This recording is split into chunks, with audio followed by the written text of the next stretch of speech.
Savez-vous ce qu'est une attoseconde?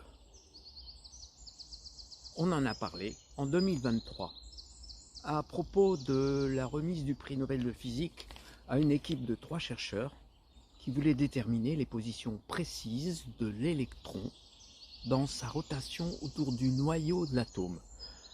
Comme vous savez, l'atome c'est pas tellement grand, l'électron ça va plutôt vite, si bien que pour photographier ces positions précises, il fallait descendre à une échelle de temps de l'ordre de 10 puissance moins 18 secondes, l'attoseconde. Pour vous donner une idée, 10 puissance moins 6 années, ça fait à peu près une seconde. Là, c'est 10 puissance moins 18 secondes. L'attoseconde. Je vous en parle parce que c'est dans le titre de cette performance. Attoseconde. Loose, morale des horloges. Inspiration pour rappeler l'avenir, expiration pour évacuer le passé, la respiration tire ou relâche le fil, retarde, précipite, son balancement laisse filer ou retient, invoquant le bon vouloir d'un présent toujours en fuite. Présent prestidigitateur, rendez-vous des contraires, âpre des coïncidences, saut extravagant de la chenille au papillon, du virtuel au réel, du rêve à la réalité, du rêve au rêve, du rêve à la frustration. La poitrine monte, redescend, inhale la fraîcheur, exhale la buée, va-et-vient de souffler, qui se vide, se remplit, passe et repasse, égalisant le sol, en vue d'accueillir un instant trop fin, étroit et réel pour être imaginé. Boiterie ou danse qui se prolonge, à peu près de l'approche imparfaite d'un présent inéluctablement reporté. Comme Achille et le lièvre poursuivent la tortue sans jamais la rejoindre.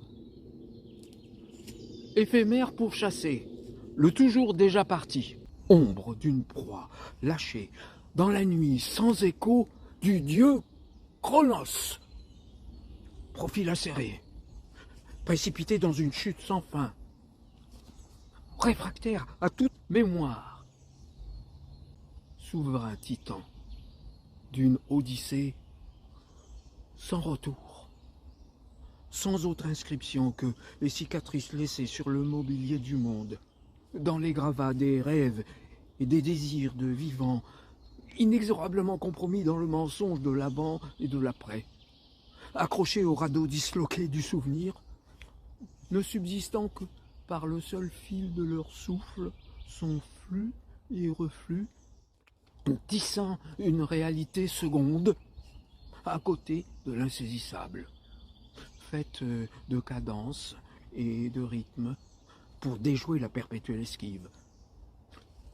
Musique première qui s'invente pour se soustraire à l'interdit de rejouer, osant la salutaire audace de reprendre pour poursuivre, renaître de redites, propice à l'attention,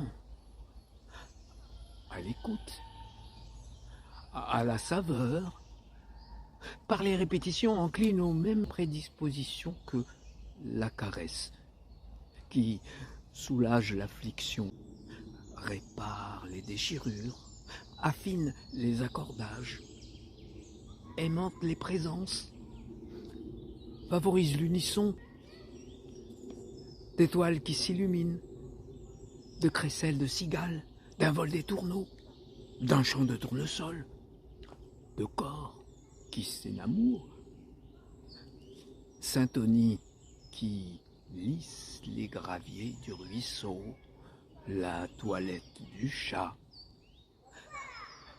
la démarche glissée des funambules, toute une science de plantes et de paumes, un calendrier des corps, fluidité régulière, à intervalles brutalement interrompus par les surprises de l'heure, quand elle surgit au passage précis d'une ombre ou d'une aiguille, alerte décisive desquelles une survie peut dépendre, celle du marin, à qui, par l'observation du soleil, il révèle sa position, celle du voyageur, qu'elle avertit des dangers imminents d'une nuit trop proche,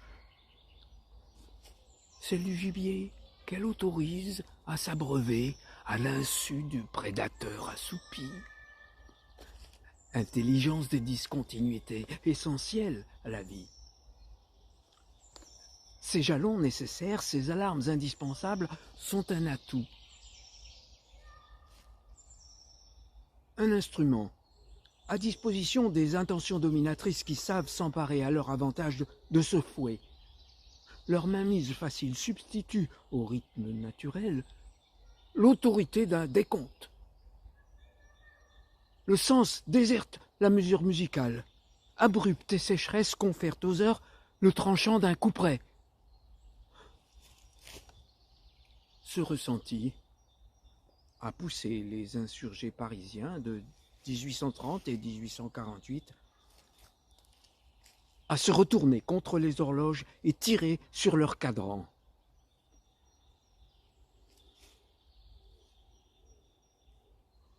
Graduation circulaire de 1 à 12, selon un ruban phylactère moins imagé que celui du jeu de loi, chaque heure dans sa case, identifié à un chiffre, succession fidèle à la théorie des nombres, matrice de la numération, que l'adage confond avec le numéraire, qui fait de l'addition une somme, du chiffre un montant, du temps, enfin quelque chose que l'on touche, du présent insaisissable, une réalité palpable.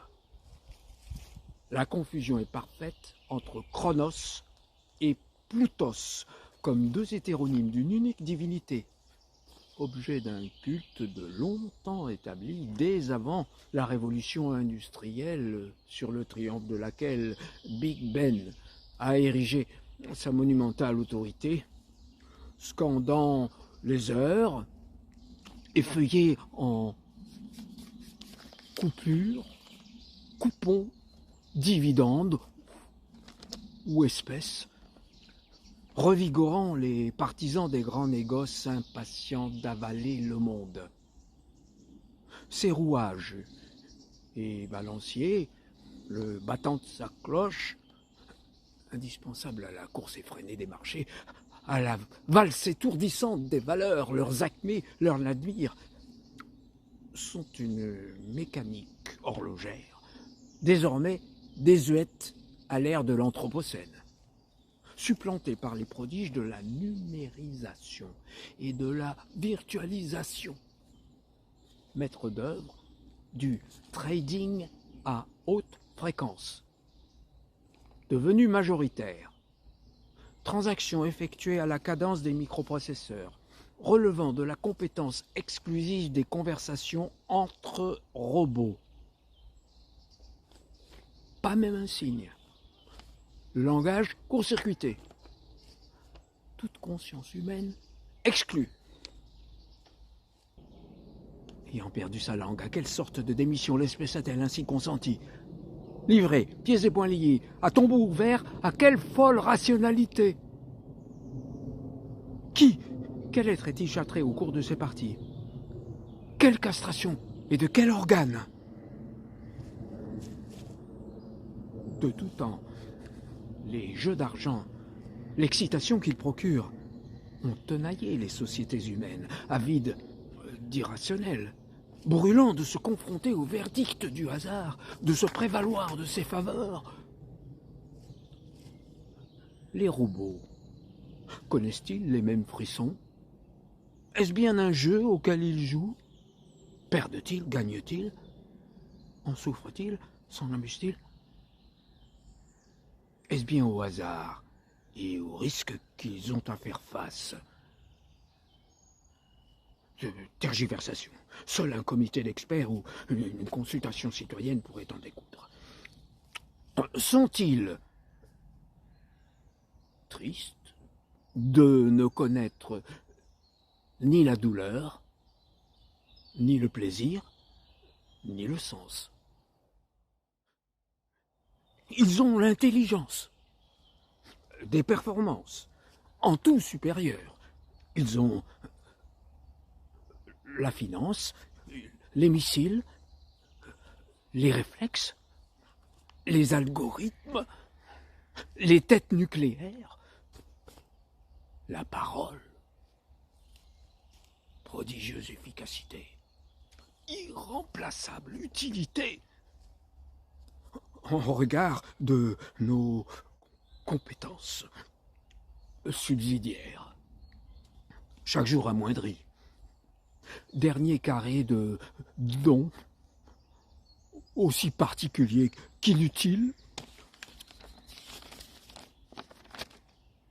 Le rire. Sinon, l'alternative, nos deux yeux pour pleurer, le lamento, les larmes. Les larmes. Capables de dissoudre plomb, mercure, cadmium, strontium, grosses gouttes qui dépollueraient le coltan, nos tantales, les phtalates. Comment nos pleurs pourraient-ils attendrir des calculateurs? Centaures déliés de leurs conditions duales, cyborgs affranchis de leur attelage, objectant leur infaillibilité. Alors, le rire.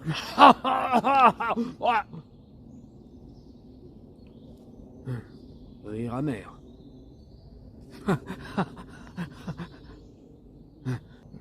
Rire jaune.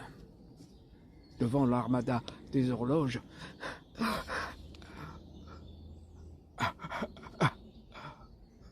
Rire coincé.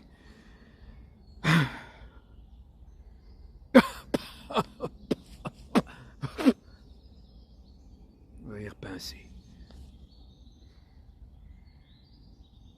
Pince sans rire.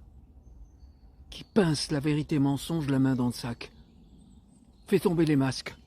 Révèle le faussaire. Souffle le château de cartes. Renverse la table. Training pour un rire anti-rétroviral. Expiration. Ha, ha, ha, ha, ha, ha, ha, ha, ha, ha, ha. Inspiration. Hu, hu, hu, hu, hu, hu, hu, hu. La respiration hoquette déborde ses poumons. Ho, ho, ho, ho, ho, ho, ho, ho, ho, ho, ho, ho, ho. Trépigne, trébuche, se fait à elle-même des croche-pieds. Hi, hi, hi, hi, hi. Se retroussant, se trémoussant, le présent décontenance l'autoritarisme numérique. Se faufile à travers la faille, la muraille des robots se lézarde, laissant entrevoir une rondeur de pleine lune. La réalité montre son derrière. Derrière. Derrière l'écran des écrans. Derrière l'hypnose. Un présent possible.